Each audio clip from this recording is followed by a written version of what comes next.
আল্লাহর কাছে হেদায়েত চাইতে হয় বাপ, আল্লাহর কাছে চাইতে হয়, সিরাতে মুস্তাকিম চাইতে হয়। ইহদিনাস সিরাতাল মুস্তাকিম। আল্লাহ বলে বান্দা, আল্লাহ কাছে সঠিক রাস্তা এটা প্রতিদিন চাইতে হয়। এতটা গুরুত্ব কেন দিলেন?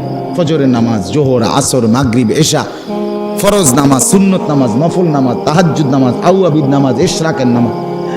আপনি বলেন আরে আল্লাহ আমি প্রথম রাকাতে কইছি তো এটা, আল্লাহ আবার কর, আবার কর, তৃতীয় রাকাত আবার কর, বেটা আবার কর, আবার কর, কারণ এটা তোর প্রতিদিন দরকার। ইহদিনাস সিরাতাল মুস্তাকিম। এজন্য আল্লাহ বলে পুরা কোরআন অন্য খান দিয়া, আজকে এদিক দিয়া, কালকে এদিক দিয়া, এই নামাজে এইখান দিয়া, ওই নামাজে ওইখান দিয়া, এই রাকাতে এইখান দিয়া, ওই রাকাতে ওইখান দিয়া বলতে পারো, কিন্তু সিরাতে মুস্তাকিম প্রত্যেক রাকাতে চাইতে থাকো। সকাল, দুপুর, বিকেল, সন্ধ্যা, রাত হরদম চাইতে থাকো। সিরাতে মুস্তাকিম বড় নিয়ামত। হ্যাঁ সুবহানাল্লাহ। ও আমি এখন এখানে আপনার সূরা ইউনূসের মধ্যে আছে ওয়াল্লাহু ইয়াদউ ইলা দারিস সালাম ওয়া ইয়াহদি মান ইয়াশাউ ইলা সিরাতিম মুস্তাকিম। আল্লাহ বলেন আমি যাকে ইচ্ছে করি তাকেই কেবল আমি সিরাতে মুস্তাকিমের পথ দেখিয়ে থাকি। সিরাতে মুস্তাকিম বড় নিয়ামত বাপ, আল্লাহর কাছে চাইতে হয়। আমাদের প্রিয় নবী সাল্লাল্লাহু আলাইহি ওয়াসাল্লাম যিনি হেদায়েতের রাস্তা চিনাইতেন, যিনি আল্লাহর পথ বলতেন, সেই তিনি পর্যন্ত আল্লাহর কাছে হেদায়েত চাইছেন। আল্লাহুম্মা ইন্নী আসআলুকাল হুদা ওয়াত-তুকা ওয়াল আফাফা ওয়াল গিনা। আল্লাহ আমি হেদায়েত চাই, আল্লাহ আমি তাকওয়া চাই, আল্লাহ আমি চরিত্রের পবিত্রতা চাই, আল্লাহ আমি দুনিয়ার প্রতি অমুখাপেক্ষিতা চাই। নবীজি বলছেন,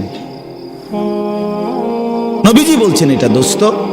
আল্লাহ রাসূল হেদায়েত চাইতেন। আল্লাহুম্মা আলহিমনি রুশদি ওয়া আইযনি মিন শাররি নাফসি। নবীজি দোয়া করতেন, আল্লাহ এই ব্যাপারে কোনটা সঠিক, এই রাস্তাটা সঠিকটা আপনি আমারে ইলহাম করে আমার দিলে ঢাইলা আমার দেখায় দেন। আইযনি মিন শাররি নাফসি। আল্লাহ আমার নফসের ধোঁকা, নফসের ক্ষতিকর মনের চাহিদার থেকে আমাকে হেফাজত করো। নবীজির দোয়া এগুলো। আল্লাহুম্মা আতি নাফসি তাকওয়াহা ওয়া যাক্কিহা। আল্লাহ আপনি আমার দিলের মধ্যে তাকওয়া দেন, আল্লাহ আপনি আমার দিল বিশুদ্ধ পবিত্র করে দেন। আনতা খায়রু মান যাক্কাহা। আপনিই তো হচ্ছেন সর্বোত্তম পবিত্রতাকারী। আনতা ওয়ালিয়ুহা। আপনি তো হচ্ছেন নফসের মালিক। ওয়া মাওলাহা। আপনি তো হচ্ছেন জিন্দেগীর মাওলা। আপনি ছাড়া তাকওয়া দিবে কে? আপনি ছাড়া হেদায়েত দিবে কে? মাওলা। আল্লাহুম্মা আসলিহ লি শা'নি কুল্লা ওয়া লা তাকিলনি ইলা নাফসি তারফাতা আইন। রাসূলের দোয়া, আল্লাহ আপনি আমার জিন্দেগিটা ঠিক করে দেন, আমার রাত ঠিক করে দেন, আমার দিন ঠিক করে দেন, আমার নামাজ ঠিক করে দেন, আমার ওযু ঠিক করে দেন, আমার হাসি ঠিক করে দেন, আমার কান্না ঠিক করে দেন, আমার দুপুর ঠিক করে দেন, আমার স্ত্রী সন্তানের সাথে সম্পর্ক ঠিক করে দেন, আমার মনিবের সাথে সম্পর্ক ঠিক করে দেন, আমার কবর ঠিক করে দেন, আমার আখিরাত ঠিক করে দেন, আমার বাজার ব্যবসা আয় উপার্জন ঠিক করে দেন। আল্লাহ সব ঠিক করে দেন। আমারে আমার মনের চাহিদার উপরে এক সেকেন্ডের জন্য, এক পলকের জন্য থাকতে দিয়েন না। ওয়ালা তাকিলনি ইলা নাফসি তারফাতা আইন। এক পলকের জন্য, এক পলকের জন্য যেন আমি আমার মন মতো না চলি। আমি যদি আমার মন মতো চলি আমি বরবাদ, আমি যদি আপনার মতো চলি আমি সফল। কতগুলো দোয়া কইলাম, আর কইতাম। তো রাসূলুল্লাহ সাল্লাল্লাহু আলাইহি ওয়াসাল্লামের দোয়া এগুলো, নবীজি করতেন এগুলো। আল্লাহুম্মা জাআলিল কুরআনা রাবিআ কলবি ওয়া নূরা সাদরি ওয়া জালাআ হুজনি ওয়া যাহাবা হাম্মি। আল্লাহ আপনি কোরআনকে, এই কোরআনকে আমার হৃদয়ের বসন্ত বানিয়ে দেন। বসন্তের ঝিরিঝিরি বাতাস যেভাবে বইতে থাকে, সবসময় মজা, ঠান্ডাও না গরমও না, আমার হৃদয়ে কোরআন যেন এরকম ঝিরঝির করে বইতে থাকে। ওয়া নূরা সাদরি। আল্লাহ আমার বুকের আলো কোরআনকে বানিয়ে দেন। ও জালাআ হুজনি। আমার চিন্তা ব্যথার উপশম কোরআনকে বানিয়ে দেন। ও যাহাবা হাম্মি। আমার দুশ্চিন্তা পেরেশানির দূরকারী কোরআনকে বানিয়ে দেন। কোরআন পড়তে পড়তে যেন আমি ঘুমাই, কোরআন পড়তে পড়তে যেন আমি জাগি, আমার দুঃখ সুখের পেরেশানিতে কোরআন পড়ে যেন আমি সান্ত্বনা পাই। আমার শায়েখ আল্লামা মুফতি মুশতাকুন নবী সাহেব বড় মায়া করে বলে, আল্লাহ কোরআনকে আমার গায়ের ওড়না বানায় দেন, আমার গায়ের চাদর বানায় দেন, গায়ের ওড়না বানায় দেন, চাদর বানায় দেন। কি শিখলেন? কোরআন শরীফ পড়তে আরো না রে ভাই। তোমরা যারা কোরআন শরীফ দেখে দেখেও করতাম, কিটা শিখলা? আসলে কি শিখলা ভাইয়া? কিসের শিক্ষিত হইলেন? কিতা আসলে কিতা? একজন মুসলমান পরিচয়ধারী, আপনার দিলটার মধ্যে এই কথা আসলো না যে এতটা বছরে যে আমি তো আমার মাওলার কোরআন পড়তে পারি না? ঘটনাটা কিতা রে ভাই? আমি যে কি মুসলমান? আরে আমার ইসলাম আমারে এমনি ভুলাই দিল কে রে? আমার আল্লাহ আমারে কেমনি ভুলাই দিল? মা গাররাকা বিরাব্বিকাল কারীম। আল্লাহ বলে আমার মতো দয়ালু মনিব থেকে কে রে তোমারে ভুলাই দিল? কতটি বই তুমি পড়লা ভাইয়া? বাংলা, অঙ্ক, ইংরেজি, পদার্থ, জীববিজ্ঞান, রসায়ন বিজ্ঞান, উচ্চতর গণিত, কিরিং কিরিং, প্যাক প্যাক। ফইরা তো থুবাই লাইতে আছে। কত রঙের, কত ঢঙ্গের পড়া, কত কিছু। খাট বাইতে নেওয়া লাগবে ফর্মুলিরে, প্রত্যেকের খাট আলাদা। স্কুলে নিতে হবে এটা, এটা নিয়ে হ্যাঁ হুদবো, বিছনা চাদর বাঁচ করবো, এটা মাথাত লইয়া আবার বাইতে এলে। অসাধারণ শিক্ষার প্ল্যান। বলার ঢং কি! শুদ্ধের কারণে দুই একজন দেখছি আমি কর্মকর্তা অতিরিক্ত শুদ্ধভাবে বলতে গিয়ে কইতারেন হাইসা দে। আরে হ্যাঁ রাই হাইসা দেয় মিয়া, কই নাই হাইসা দে। পাগলামি কথা। এজন্য বাপ আল্লাহর কোরআন থেকে বঞ্চিত করার পর নতুন নতুন আরো এতগুলো বিষয়, জীবন জীবিকা, এরপরে সমাজ স্বাস্থ্য, কি কি কত কিছু তোমার হাতে কলমে হেসে খেলে শিখাবার পরিকল্পনা। যৌনতার সমস্ত সবক ক্লাসে প্র্যাকটিক্যাল তোমাকে শেখানো হবে।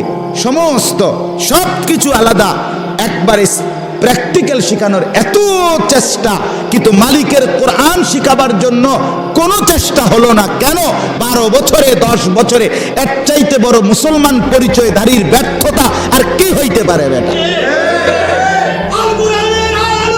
এরপরে কি ব্যর্থতা হইতে পারে বলেন?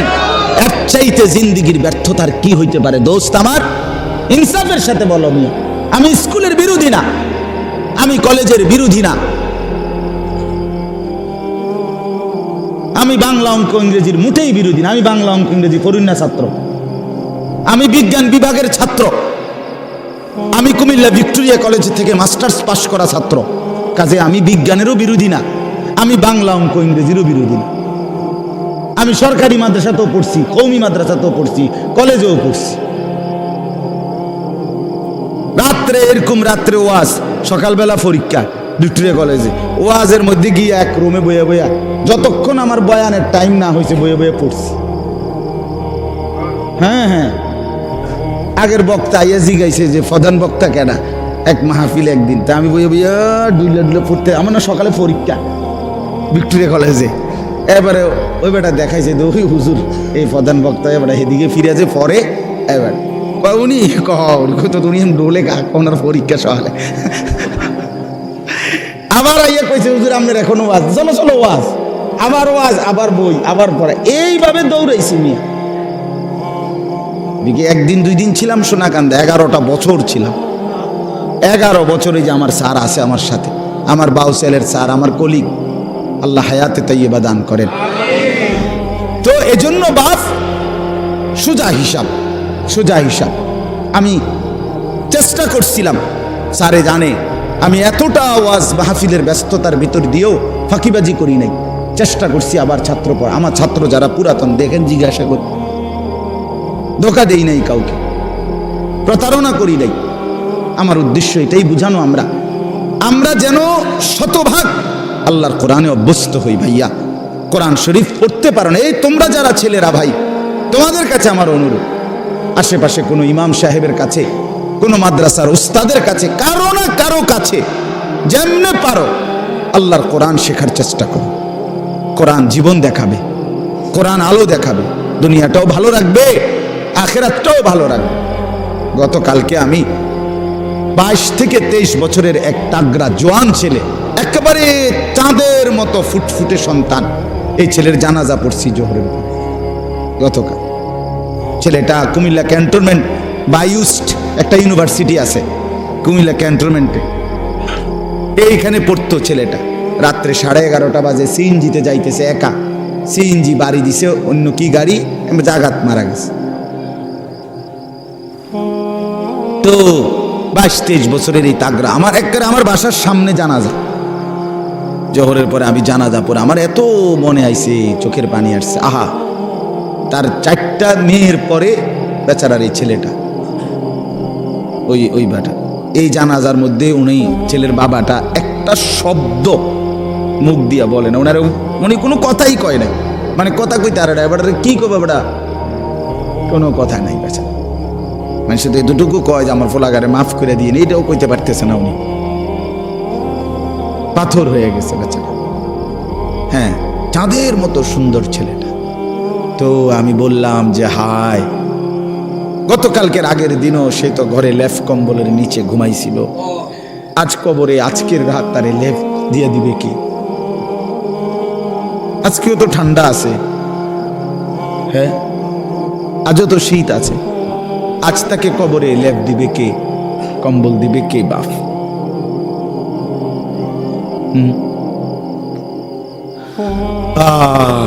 এজন্য দোস্ত আমার, বন্ধু আমার,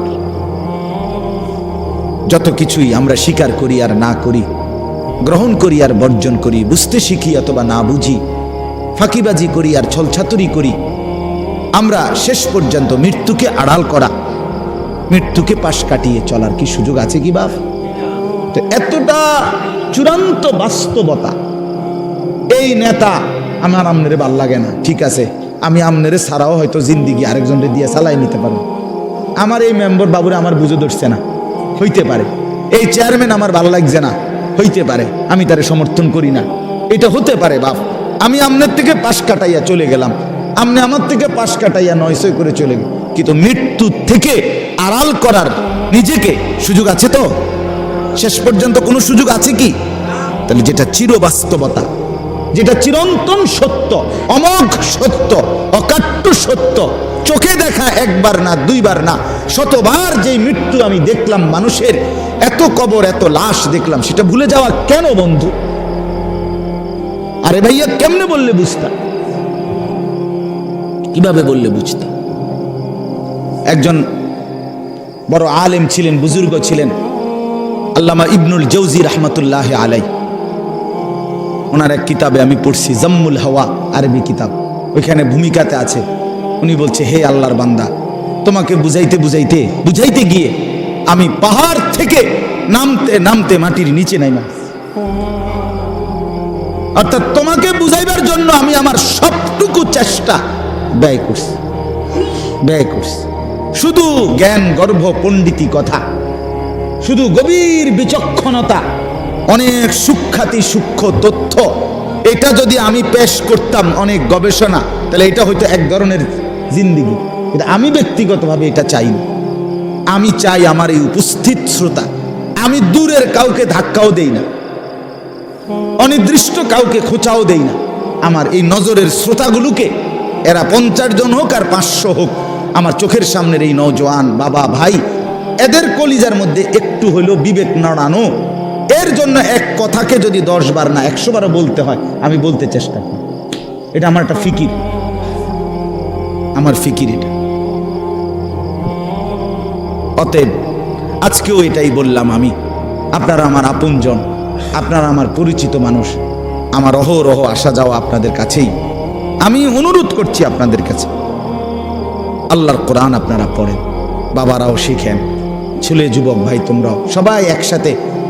নিজের কলেজ ইউনিভার্সিটির জিন্দিগি চেঞ্জ করা যাবে না, এটা আমরা বুঝি, আমরা বলিও না, কিন্তু আল্লাহর কোরআনকে ছেড়ে দেওয়া কেন? আল্লাহর কোরআন কেন ছেড়ে দেওয়া? এই জন্য আমরা প্রত্যেকে ইনশাআল্লাহ কয়েকটা কথা বলছি।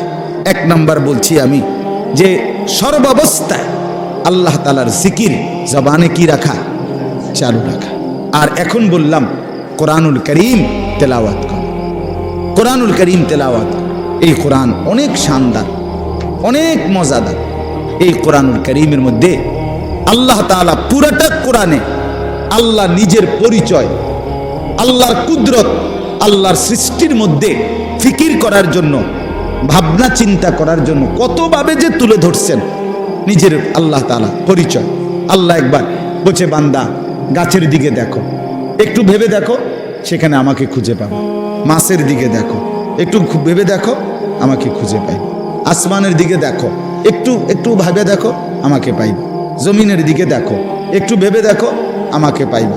তোমার বাড়ির দুয়ারে যে গাভীটা দুধ দেয়, ওটার দিকে তাকায় দেখো, আমাকে খুঁজে পাইবে। ওই যে গাছের উপরে বাড়ির বিল্ডিংয়ের এক পাশে মৌমাছির যেই চাক, যেখান থেকে মধু আসে, সেটার দিকে একটু দেখো, আমাকে খুঁজে পাইবে। তুমি গাছে ফল, আঙ্গুর, হ্যাঁ, ফল ফলাদি, এগুলোর মধ্যে একটু দেখো, আমাকে খুঁজে পাইবা। যেদার দেখতা হো তু হি তু, যেদিকেই দেখো তু হি তু। হাজার মে সাজার মে তেরে রঙ্গ বু হে।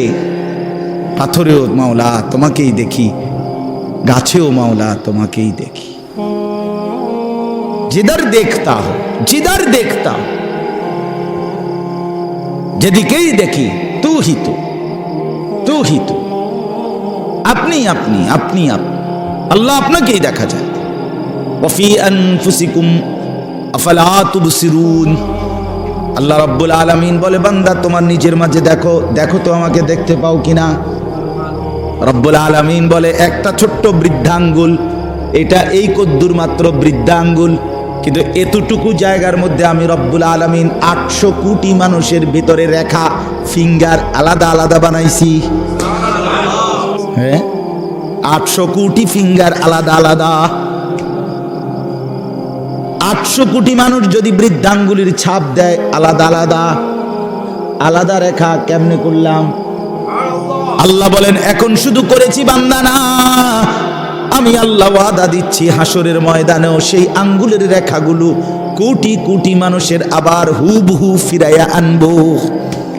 বালা কাদিরিন আলা আন নুসাউইয়া বানানা। বানানা, বানানা অর্থ হলো আঙ্গুলের অগ্রভাগের রেখা। আমি হাসরের ময়দানে কোটি কোটি মানুষের আঙ্গুলের ভেতরের রেখাগুলো পর্যন্ত ফিরাই আন। তুমি কি মনে করছো আমার? এজন্য আল্লাহকে চিনা, আল্লাহর কুদরতকে চিনা বহুতই জীবনের স্বাদ, বহুত বড় পাওয়া। যে জীবন আল্লাহকে চিনলা না বন্ধু, কতক্ষণ নারী দেখবা ভাইয়া, কতক্ষণ মোবাইলে ছবি দেব, শুধু শুধু শেষ পর্যন্ত হতাশা ছাড়া আর কিচ্ছু। শেষ পর্যন্ত মোবাইল বন্ধ করে দেওয়া ছাড়া আর কিচ্ছু। দেখতে দেখতে 3 ঘন্টা দেখার পরেও আফসোসে জমবে, কারণ ধরতেও পারলাম না, ছুঁইতেও পারলাম না, তো কি হইল আর? ফাঁকে দিয়া টাকাগুলোও শেষ, এমবিও শেষ, জীবনও শেষ, যৌবনও শেষ, শরীরের সক্ষমতাও শেষ। আখেরাত তো নাই আগে, আখেরাত তো নাই আগে। আর কি রইল? আর কি পাইলাম? আর পরের নারী দেখে লাভ কি হলো?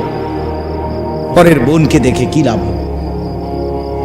অশ্লীল ছবি দেখে কি লাভ হইল? আল্লাহকে হারিয়ে কি লাভ হলো?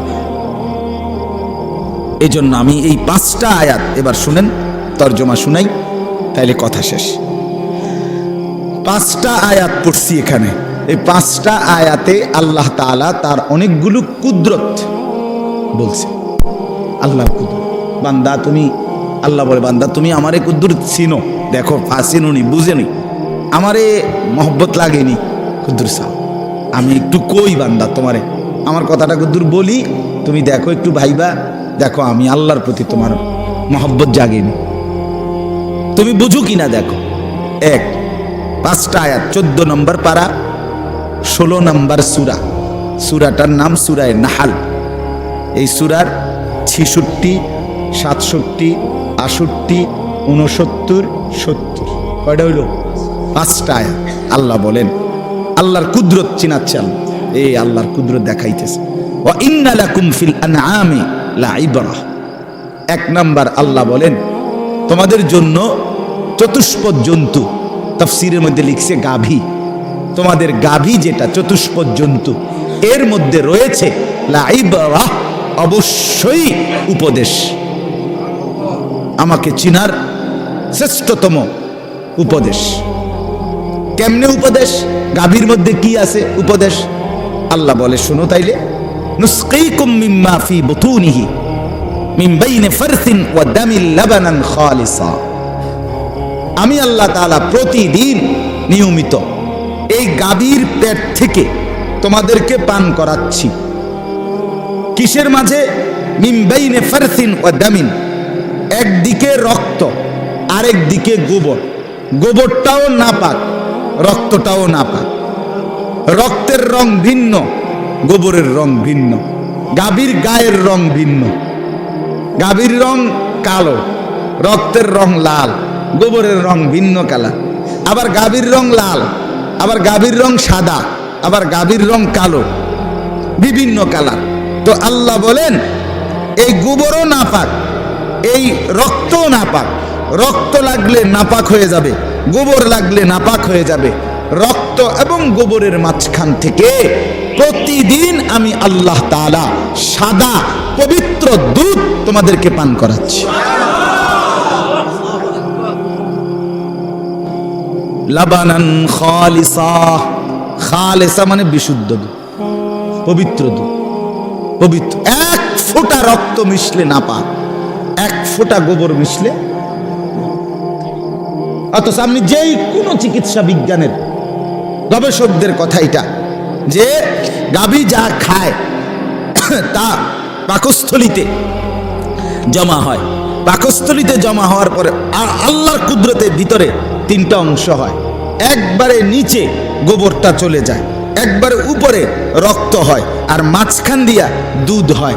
আলাদা কোনো বাউন্ডারিও নাই, সাইড ওয়ালও নাই, টিনের বেড়াও নাই, মাটির বেড়াও নাই। এরপরে যে আপনার কি কয় প্লাস্টিকের বোর্ডও নাই, কিচ্ছু নাই। নিচেরটা হইলো গোবর, উপরেরটা হইলো রক্ত, মাঝখানেরটা হইলো দুধ।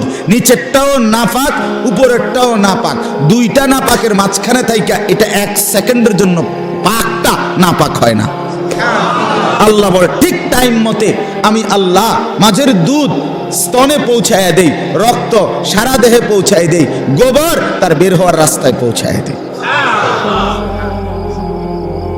নুসকিকুম মিম্মা ফি বুতুনিহি মিন বাইনি ফারসিন ওয়া দামিন, বাইনে ফারসিন ওয়া দামিন, গোবর এবং রক্তের মাঝখানে। তার মানে নিচে গোবর, উপরে রক্ত, মাঝখানে কি? লাবানান খালিসা সাইগাল লিশারিবিন। রব্বুল আলামিন বলে সেই দুধ কেমন? আল্লাহ বলেন একে তো বললাম বিশুদ্ধ পবিত্র খাঁটি দুধ, আবার বললাম সাইগাল লিশারিবিন। এই পৃথিবীতে যত পানকারী যত কিছু পান করে তার মধ্যে সর্বশ্রেষ্ঠ, সর্বোৎকৃষ্ট, সবচেয়ে উত্তম পানীয় হলো এই দুধ। সাইগাল লিশারিবিন অর্থ হলো পানকারীদের জন্য সবচেয়ে উপাদেয়, সবচেয়ে উৎকৃষ্ট, সবচেয়ে উত্তম। একটা মজার কথা কই, শুনবেন নি? হ্যাঁ শুনবেন? আগের গুলো মজা ছিল না। মাশাআল্লাহ, মালিকের সব কথা শুনবো, মালিকের সব কথা শুনবো। তো এটা মজার কথা হইল, আমাদের প্রিয় নবী সাল্লাল্লাহু আলাইহি ওয়াসাল্লাম যেই কোনো খাবার পানীয় পান করিলে, বক্ষণ করিলে নবীজি দোয়া পড়তেন, আল্লাহুম্মা বারিক লানা ফীহি আতইমনা খায়রাম মিনহু। এটা হলো স্বাভাবিক দোয়া। আল্লাহ এই খাবারে বরকত দেন, আর এর চাইতে উত্তম খানা আমাকে খাওয়ান, আমাদের। আতইমনা খায়রাম মিনহু, এটা যে কোনো খাবারের বেলায়, যে কোনো পানীয়ের বেলায় নবীজি এটা পড়তেন। একমাত্র একটা জিনিস পানীয়, সেটার নাম হলো দুধ। রাসূলুল্লাহ এই দুধ পান করিলে নবী এই দোয়া পড়তেন না। আল্লাহু আকবার। এইটা কইতেন না। এখানে বলতেন কি? এখানে এসে বলতেন আল্লাহুম্মা বারিক লানা ফীহি ওয়া জিদনা মিনহু। আল্লাহ এই দুধে বরকত দেন, এটার মধ্যে যেটা খাওয়াইলেন এতে বরকত দেন, আর এইটাই আরো বাড়ায়া দেন। মানে এখানে এসে কথা বলতেন না যে এর চাইতে উত্তম কি দেন, মানে দুধ। সাইগাল লিশারিবিন, পানকারীদের জন্য আল্লাহর জমিনে জান্নাতের আগে এখানে এর চাইতে উত্তম কোনো পানীয় খাবার নাই। এজন্য সবগুলোর ব্যাপারে বলতেন আতইমনা খায়রাম মিনহু, এত উত্তমটা খাওয়ান, আপেল খাওয়াইছেন আল্লাহ, এত্তে বালাটা খাবান। কমলা খাওয়াইছেন আল্লাহ, এত্তে বালাটা খাবান। ড্রাগন ফল খাওয়াইছেন আল্লাহ, এত্তে বালাটা খাবান। সিরিজ ছাড়াটা সিরিজ দিয়ে বলে কিতা দেয় ইঞ্জেকশন, হেসা কয় না মিশা কয় আল্লাহ কইতে। কেউ কয় হুজুর আপনার ব্যবসাটা মাধ্যমের লেগে কয়, কেউ কয় মিথ্যা কথা, যা ভাই যাই হোক। তো কিন্তু রাসূলুল্লাহ এখানে এসে বলতেন দুধের ব্যাপারে এর চাইতে উত্তম কিছু বলতেন না, বরং জিদে না আমিন, এটা আরো খাওয়া, আরো বাড়া, আরো বাড়া। আরেকটা মজার কথা কই, আরো একটা মজার কথা আছে, সেটা হইল যে ব্যক্তি স্বপ্নে দেখে সে দুধ পান করছে, আল্লাহ তাআলা তাকে কোরআন সুন্নাহর ইলম দান করে। এটা স্বপ্নের কাজ।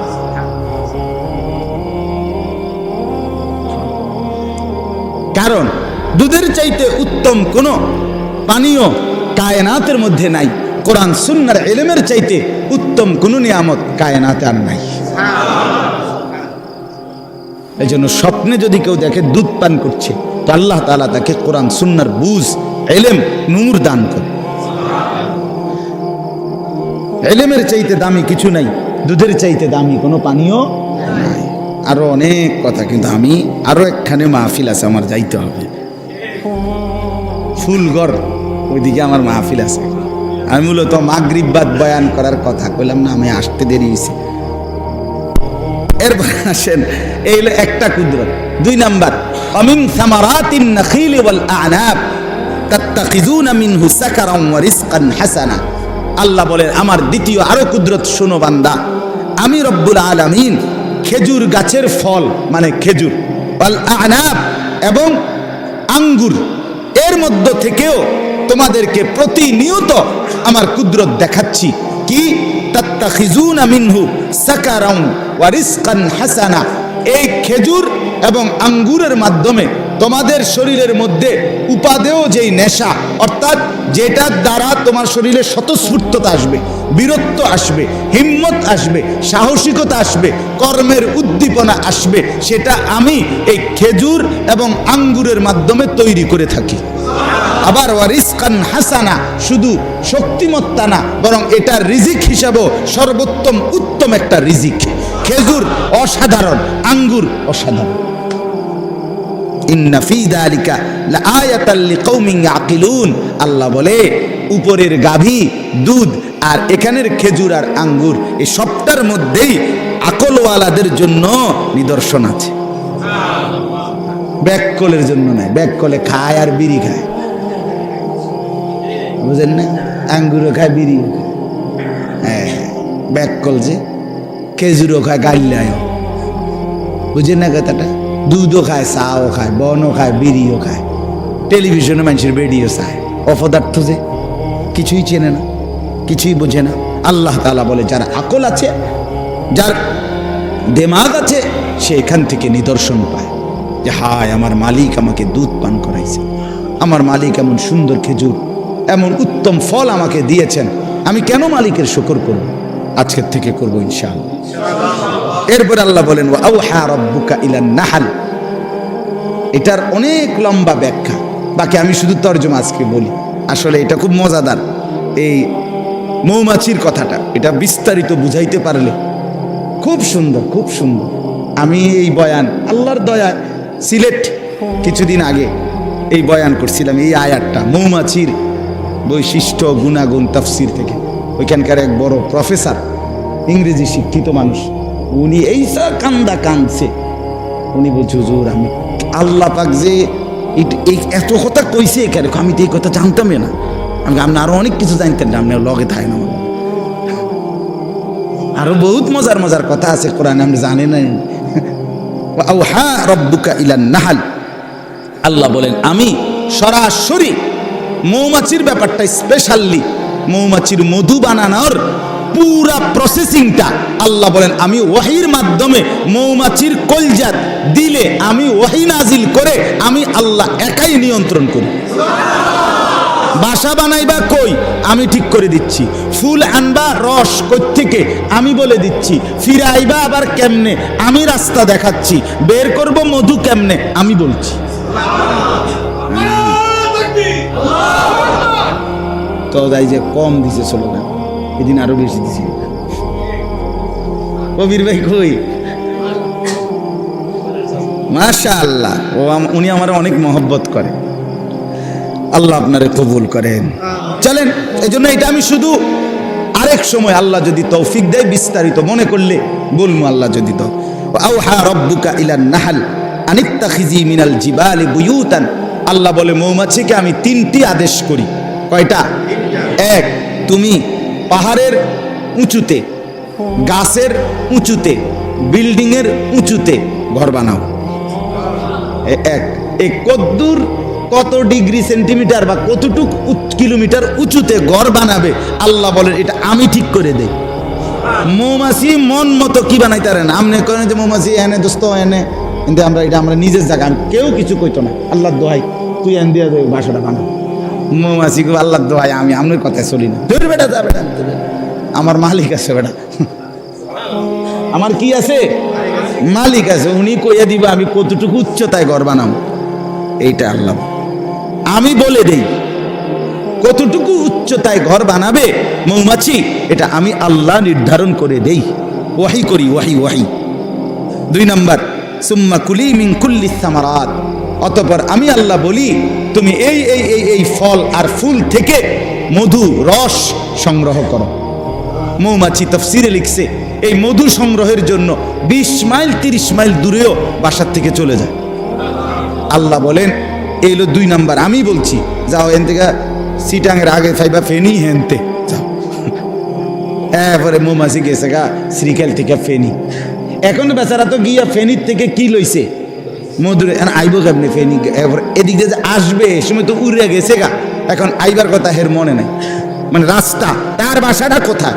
রব্বুল আলামিন বলে কোনো সমস্যা নাই, ঠিক আমার দেখানো রাস্তায় নিজ বাসায় ফিরে আসো। ফাসলুকি সুবুলা রাব্বিকা যুলুলা, কোনো বাধা ছাড়া ভয় ছাড়া একেবারে খোলাখুলি উন্মুক্তভাবে আমার দেখানো রাস্তায় তুমি ফিরে আসো। আল্লাহ বলেন এই 3টা কাজ করলাম আমি, বাসা নির্ধারণ করে দিলাম, ফল ফুল যেখান থেকে রস নিবে ঠিক করে দিলাম, আবার নিজ বাসায় আমি আল্লাহ মৌমাছিকে ফিরিয়ে আনলাম। এবার মৌমাছি তার রস রাখলো ঘরে চাকের ভিতরে। এবার আমি কি করছি? ইয়াখরুজু মিন বুতুনিহা, আমি মৌমাছির পেট থেকে বের করছি শারাবুম মুখতালিফুন আলওয়ানুহু। রব্বুল আলামিন বলে বান্দা মনে কি ছিল কিনা, একটু আগে আমি বলছিলাম গাভীর পেটে গাভী যত কালারেরই হোক দুধ বাইর করি এক কালার, কিন্তু এইবার বলছি আমি আল্লাহ মৌমাছির পেট থেকে বাইর করি ভিন্ন ভিন্ন কালার। মুখতালিফুন আলওয়ান, আমি আল্লাহ। মজাটা কি বেটা? টিমের মধ্যে এই মজা পাইবে কই? কি ফইরা ফলাইনে মজা পাইয়া লাইছে। হুজুররা জানে কি, তুমি জানো কি মিয়া? হেডা কও মিয়া, তুমি ঠিক মতো মুইতা পারো না মিয়া। কেমনে পেশাব করে বেটা হেটাই কইতারো না বেটা। এখনো যে পেশাব করে টয়লেট পেপার নিতে হয় এটাই জানো না বেটা। আফসোস ছাড়ার কিচ্ছু না বেটা, আফসোস ছাড়ার কিছু। কোরআন পড়ে দেখো, মালিক কলিজা খুলে দেবে, চোখ খুলে দেবে, গোটা পৃথিবী আলোকিত করে দেবে। ইয়াখরুজু মিন বুতুনিহা শারাবুম মুখতালিফুন আলওয়ানুহু, আল্লাহ তাআলা বলেন আমি ভিন্ন ভিন্ন, আমার ঘরে এই মুহূর্তে 3 কালারের মধু আছে। মুখতালিফুন আলওয়ান, অঞ্চল ভেদে, ঋতু ভেদে, ফল ফুলের রং ভেদে মধুর কালার কি হয়? ভিন্ন। আল্লাহ বলেন আমি বিচিত্র কালারের মধু এই মৌমাছির পেট থেকে বের করে আনি। এবার যদি বলেন রব্বুল আলামিন এত উঁচু ঠিক করে দিলেন, কোনখান থেকে ফল ফুল আনবে রস আনবে ঠিক করে দিলেন, রাস্তা আপনি দেখায় দিলেন, নিজে আপনি ভিন্ন ভিন্ন কালারের মধু বের করলেন, এতটা কষ্ট কেন করলেন? রব্বুল আলামিন বলেন ফিহি শিফাউল লিন্নাস, এই মধুর মধ্যে আমার কোটি কোটি বান্দার রোগের ঔষধ রয়েছে। এই জন্য হোমিওপ্যাথিক বলেন, এই যে এলোপ্যাথিকও আছে হোমিওপ্যাথিকও আছে। এলোপ্যাথিক হলো নাজমুল আর হোমিওপ্যাথিক কি নাম? খলিল ভাই। কিরে নাজমুল, একেবারে ঠিক টাইম মতো আইয়া লেগেছে। ওষুধও মিলছে, এই তো আইছে আমার ছাত্র। ফিহি শিফাউল লিন্নাস, সমস্ত চিকিৎসা বিজ্ঞানে, এলোপ্যাথিক বলেন, হোমিওপ্যাথিক বলেন, আয়ুর্বেদিক বলেন আর ইউনানি বলেন, মধু একটি অনিবার্য কি অংশ। শিফা, ফিহি শিফাউল লিন্নাস, আল্লাহ বলেন এর মধ্যে আমার মানুষের জন্য আমি আল্লাহ তাআলা অগণিত রোগের ঔষধ রেখে দিয়েছি। খাবার হিসাবে শরাব পান করার জন্য চমৎকার, শরীরের পুষ্টির হৃষ্টপুষ্টতার জন্য দরকার, আবার এমনিতে রোগের চিকিৎসা হিসাবে দারুণ ঔষধ। ইন্না ফি যালিকা লাআয়াতাল লিকাউমিন ইয়াতাফাক্কারুন, আবারও বলছে যার মধ্যে বিবেক আছে, ফিকির আছে, তার জন্য এর মধ্যে নিদর্শন রয়েছে। আর যার নাই, যার বিবেক নাই, ফিকির নাই, তার কাছে শুধুই মধু। ইমানদারের কাছে মধুর ভিতরে তার আল্লাহ। ইমানদারের জন্য তার দুধের ভিতরে কে? আল্লাহ। সর্বশেষ কথা হইল, এরপরে আল্লাহ বলেন আল্লাহু খালাকাকুম, আমি না তোমাদেরকে সৃষ্টি করেছি। সুম্মা ইয়াতাওয়াফাকুম, আমি না তোমাদেরকে আমি আবার মৃত্যু দেব।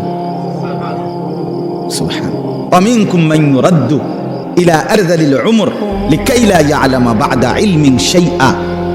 আল্লাহ তাআলা বলে আমি তোমাদের মধ্যে কিছু মানুষকে বয়সকালে পৌঁছাইতে পৌঁছাইতে একদম জীর্ণ বয়স্ক বুড়া বানায়া ফেলবো, ওই পর্যায়ে নিয়া, যে পর্যায়ে গেলে এত বুড়া হইছে আর পিছনে কি কি জানতো, জীবনের স্মৃতি কথাগুলো কিচ্ছু আর মনে থাকবে না।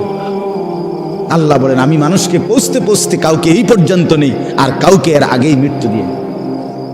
কেউ বুড়া হইতে হইতে 90 বছর পরে, 100 বছর পরে, 110 বছর পরে কিছুই আর বলতে পারে না, কিছুই বলতে পারে, স্মৃতিশক্তি থাকে না। আমার আব্বাকেও তো দেখছি, আব্বা তেমন কেউরে চিনত না, শেষ দিকে আসে, শেষ দিকে। তো লিকাইলা ইয়ালামা বা'দা ইলমিন শাইআ, আল্লাহ বলেন যে আমি ছোট্ট কোলের বাচ্চা বানাইছিলাম, সে আমি এরকম জীর্ণ শীর্ণ বৃদ্ধ বানাইলাম। আমি আল্লাহ তাআলা জীবন দিলাম, আমি মৃত্যু দিলাম। ইন্নাল্লাহা আলিমুন কাদির। এবার বুঝে নাও বান্দা, শেষ কথা এটাই বুঝো, আমি সব জানি, আমি সব ক্ষমতা রাখি।